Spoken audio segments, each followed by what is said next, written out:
stand here. This is I don't know what it is. January 4. This is the last video I'm going to do today. This is the fourth one. We all know the restaurants and our agricultural system, the government, whoever, the FDA, they've destroyed all of our food. We all know it. You can't even go into a restaurant now where just 3 months earlier they were serving better food and now they're serving garbage. All right.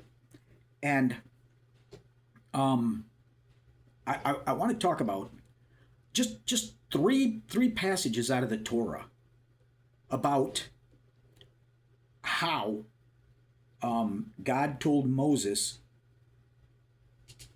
how the Hebrews were going to be able to grow and eat the absolute best wheat, corn, apple trees, all of it, vineyards, and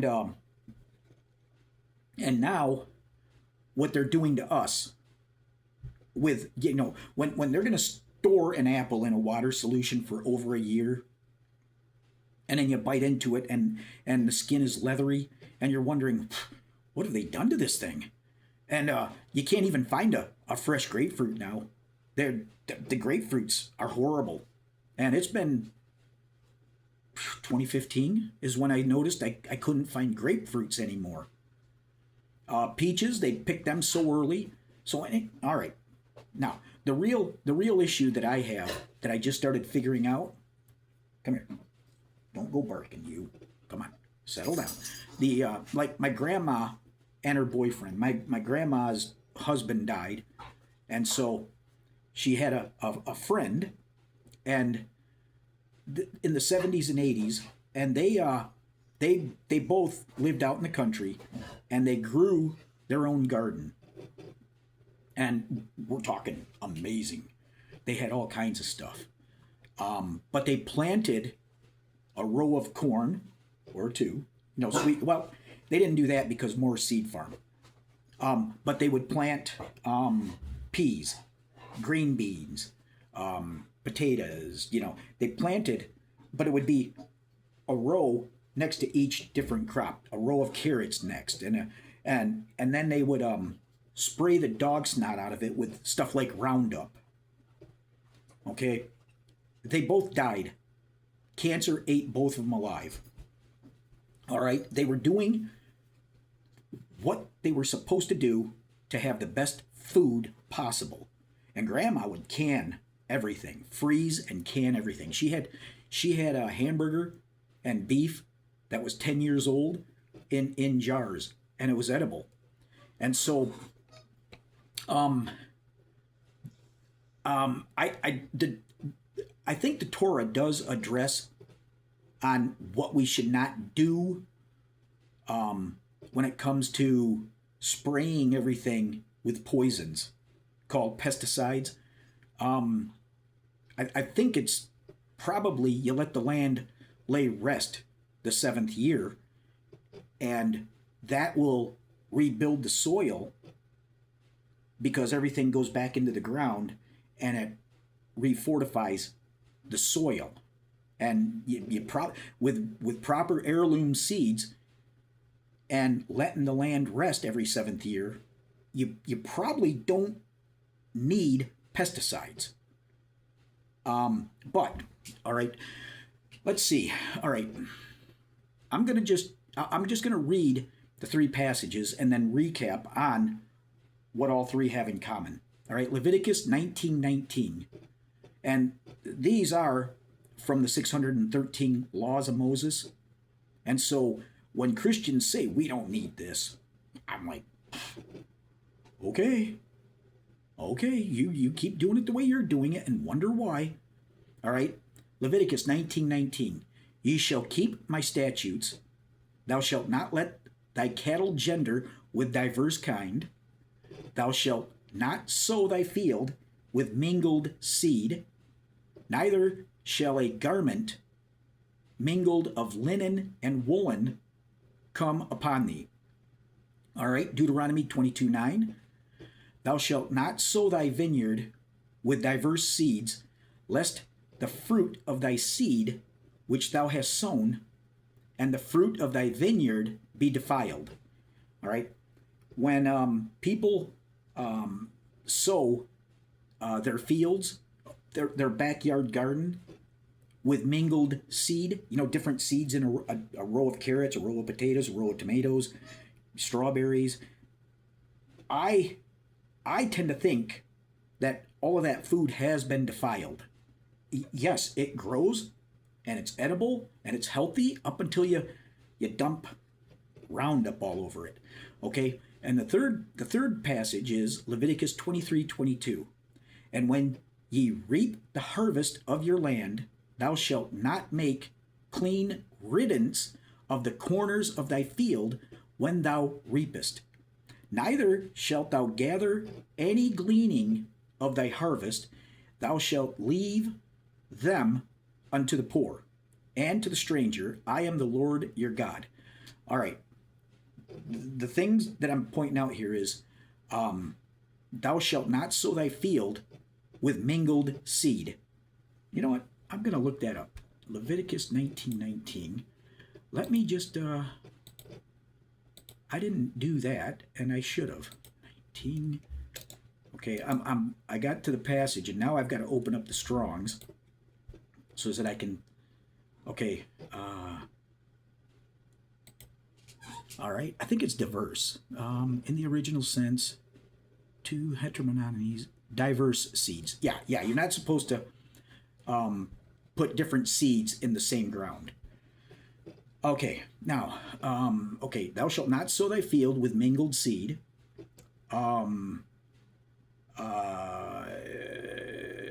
Thou shalt not sow thy vineyard with diverse seeds. See, that's the same thing as mingled. Lest thy fruit of thy seed which thou hast sown and thy fruit of thy vineyard be defiled. And then the third one is thou shalt not make a clean riddance of the corners of the field. Okay, that Hebrew word there, corners, according to the Strong's Exhaustive Concordance, is Hebrews 6285, peah, and it's feminine of 6311. Okay, so the corners are feminine. I'm sorry, defiled, polluted. You'll see why in a second. All right. The definition is the mouth in a figurative sense. Okay. The corners of the field, the area around the mouth, direction, region, extremity. All right. It was translated in other parts of the Old Testament as corner, end, quarter, side. I'm going by side. All right. Thou shalt not make clean riddance of the sides of thy field when thou reapest. All right. What I think is going on is one family would have an acre of land, and then they would plant wheat, einkorn wheat. The next family over here had an acre of land, and they would plant potatoes. And then the family above them, they had an acre of land, and they would plant carrots. And then the family over here, above the einkorn wheat acre of land, they would have an acre, and they would plant corn. All right, where all of the fields butted up against each other. Okay, were they all connected? Whatever the distance, and you would just guess. Okay, I don't know. I don't know, but the sides of the field where other fields would cross pollinate each of the field, 10 feet in. All right, the wind might blow the pollen 10 feet in. That's the sides of the field that you're to leave for the poor and the sojourners. And the rest of the field that's in the middle, that's the absolute best without any cross pollination. That's That's my theory. And so when American and Christians plant their garden, a row of corn, a row of tomatoes, a row of carrots, a row of potatoes, a row of, and it's all cross pollinated. And I don't know what that means, but I think that that's exactly what the agricultural portions of the Torah is telling us not to do. Now, the cross-pollinated food is still good. All right, I'm not saying that. It's what makes it really bad and really less nutritious is the Roundup and pesticides. All right, this is my theory on what, like, the Amish are set up to do exactly what I'm about to present. Okay, but Christians, I think they should be doing the same thing. If 20 families would actually get together and 10 to 15 of them had an acre, 2 acres, 40 acres, whatever they had. The family that had 40 acres, they could probably do an acre for 10, take 10 acres for the group and say, okay, we'll do 20 different crops, but one family would take their acre and plant sweet corn for the whole group. The other family would take and plant nothing but carrots for the whole group.